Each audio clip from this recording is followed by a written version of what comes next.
أهلا وسهلا فيكم بقصة جديدة، واليوم راح نحكي عن قصة واحد من أفضل رؤساء نادي برشلونة عبر التاريخ. ولكن بالبداية بدي منك تدعمني على هذا الفيديو باللايك والتعليق واشتراك في القناة، وإذا عجبتك القصة ابعثها لصديقك البرشلوني. الرئيس هو خوسيه لويز نونيز، واستلم رئاسة برشلونة من عام 1978 إلى عام 2000، يعني 22 سنة، أطول فترة رئاسية في تاريخ نادي برشلونة. هذا الرئيس حول نادي برشلونة من نادي إسباني إلى نادي عالمي، وقاد برشلونة للصعود إلى القمة من خلال التعاقد مع المدربين البارزين وأيضا نجوم في كرة القدم. أبرز النجوم اللي تعاقد معهم بهذيك الفترة لويس فيجو، مارادونا، كومان، الثلاثي البرازيلي ريفالدو، روماريو، والظاهرة، وكثير من النجوم في هذاك الوقت.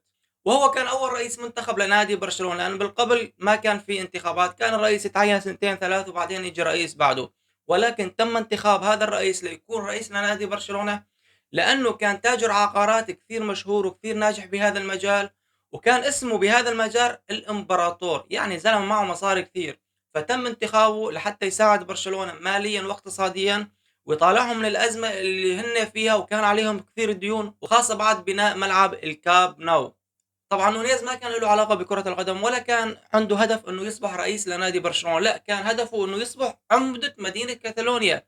ولكن بسبب حسابات سياسية ما زبطت معه هاي الشغلة، فاختار انه يكون رئيس لنادي برشلونة. ولانه عنده خبرة بمجال المال والاقتصاد، قدر بسرعة انه ينجح في نادي برشلونة ويحول نادي برشلونة الى قوة اقتصادية كبيرة، وقدر انه يرفع عدد اعضاء النادي من 77 الف عضو الى 106 الاف عضو. وقدر من خلال النجوم اللي اشتراهم والانجازات اللي حققها نادي برشلونة بفترة رئاسته انه يرفع عدد الروابط الرسمية لنادي برشلونة حول العالم من 96 رابطة إلى 1300 رابطة لنادي برشلونة حول العالم. وهذا الكلام اللي قلت لكم عنه ببداية الفيديو، إنه هو اللي حول نادي برشلونة من نادي إسباني إلى نادي عالمي بسبب كثرة الروابط اللي أنشأها لنادي برشلونة حول العالم.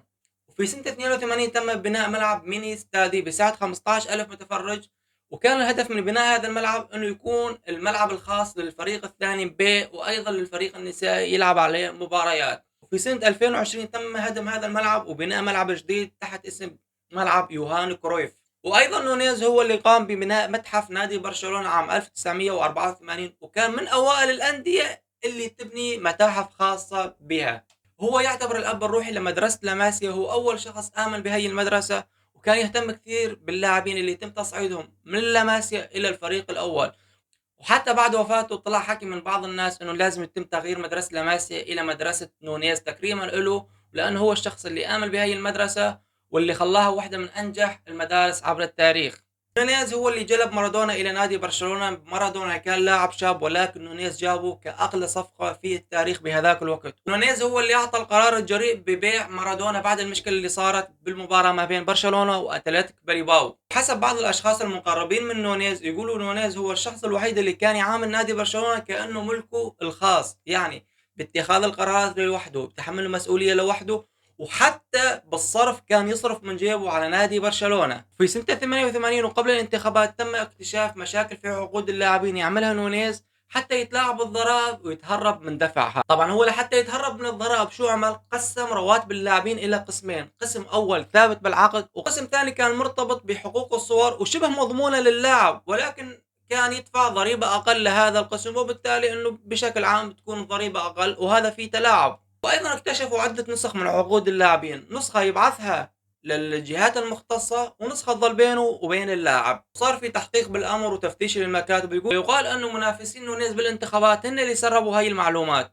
والجماهير خرجت وصارت تطالب الرئيس بالرحيل، وهين اجى دور اللاعبين ولقوها فرصة انه يتخلصوا من هذا الرئيس اللي ما عم يدفع لهم رواتب، الرئيس اللي متحكم بكل شيء بالنادي. خلاص قالوا اجى الوقت اللي نتخلص منه. شو عملوا هذول اللاعبين مع المدرب؟ عملوا تمرد على رئيس النادي، وكان اسم التمرد تمرد هي سيبيريا، على اسم الفندق اللي صار فيه الاجتماع. كان 21 لاعب ومن ضمنهم ايضا مدرب الفريق بهذا الاجتماع. وتم اصدار بيان بحق الرئيس، وقائد الفريق خرج بمؤتمر صحفي وحكى: ايها الرئيس، لقد فضلت مصلحتك الشخصية على مصلحة النادي. أنت لا تحب اللاعبين ولا تحب الجماهير، أنت تحب نفسك فقط، لذلك نطلب منك الرحيل. لقد حاولت شراؤنا، ولكن هذا النادي نادي تاريخي ذو قيم تمثل كاتالونيا والشعب الكتالوني. طبعا نونيز تورط، شو بده يعمل لحتى يطلع من هاي الورطة؟ اللاعبين ضده، الجماهير ضده. بعد 5 أيام فقط تم إقالة المدرب وتعيين مدرب يحبه كل الشعب الكتالوني. كل اللاعبين تحب هذا المدرب. مين المدرب؟ يوهان كرويف. أول ما وصل يوهان كرويف إلى تدريب نادي برشلونة اتفقوا هو ورئيس النادي على بيع 14 لاعب ومن اللاعبين اللي كانوا بالتمرد. ولكن المفاجأة الكبرى، القائد الفريق اللي خرج بالبيان وخرج بالتصريح ضد رئيس النادي ظل بالنادي وما تم بيعه. كرويف يقول أنا طلبت بقاء هذا اللاعب لأنه هو قائد الفريق ويلعب دور محوري في الفريق والجميع حوله يحبه وكلمته مسموعة من جميع اللاعبين، وكان استمراره أمر حتمي في نادي برشلونة لأني كنت أريده بسبب تأثيره على اللاعبين. وقدر نونيز انه يفوز بهي الانتخابات وقدر يبني الدريم تيم مع يوهان كروف. خلال فترة البناء قدر يحقق انجاز تاريخي لحد الان ما تكرر بنادي برشلونة، هو الفوز ب4 بطولات دوري على التوالي. وحقق اول لقب دوري ابطال في تاريخ نادي برشلونة عام 1992 بهدف كومان. ولانه الحلو ما يكمل، في سنة 96 بلشت المشاكل بين كرويف ونونيز بسبب إدارة الفريق وإدارة النادي، أدى إلى ذلك خروج كرويف من نادي برشلونة. وظهرت مجموعة كارهة لنونيز وهي محبة لكرويف. بلشت الإخفاقات بخروج الظاهرة رونالدو من نادي برشلونة بعد يومين فقط من حديث نونيز أنه الظاهرة مستمر معنا إلى 10 سنوات، وكل الأخبار اللي بتقول أنه راح يخرج من نادي برشلونة هي كلها إشاعات وكذب. وبعد خروج الظاهرة من نادي برشلونة طلع نونيز وقال أنا تم القدر فيني من وكيل أعمال اللاعب ومن اللاعب نفسه. وبعدها صار برشلونة بعملية هبوط مستمر في الأداء والمستوى. بسبب هذا الشيء بدأت عملية اسمها عملية الفيل الأزرق. طبعا أعضاء عملية الفيل الأزرق هن ناس من محبين يوهان كرويف وكانوا بيريدون استمرار يوهان كرويف في نادي برشلونة. وكان في خلاف كبير على الفلسفة الإدارية لنادي برشلونة، ناس تدعم فلسفة نونيز اللي قائمة على العمل الإداري والمالي، وبين ناس تدعم فلسفة كرويف اللي تركز أكثر على المجال الرياضي. وكان واحد من أهم أعضاء عملية الفيل الأزرق هو رئيس نادي برشلونة الحالي لابورتا. ولكن فشلت هاي العملية لأنه 14,000 صوت صوتوا لخروج نونيز و24,000 صوت قالوا لا بدنا الرئيس نونيز يكمل مع النادي.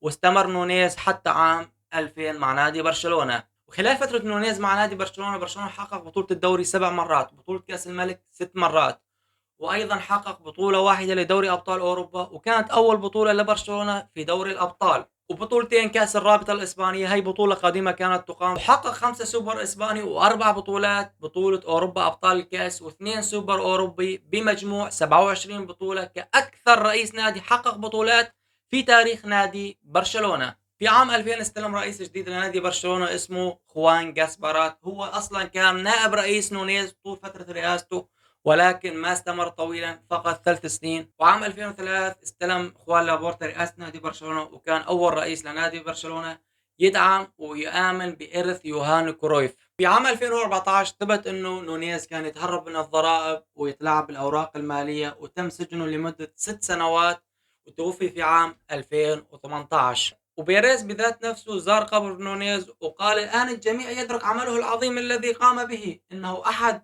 أهم الرؤساء في تاريخ كرة القدم وليس في إسبانيا فقط. في النهاية أنت كمشجع لبرشلونة هل تعتبر نونيز أفضل رئيس في تاريخ نادي برشلونة؟ اكتب لي بالتعليقات ولا تنسونا من اللايك واشتراك في القناة ومشاركة الفيديو لأصدقائك، وسلام.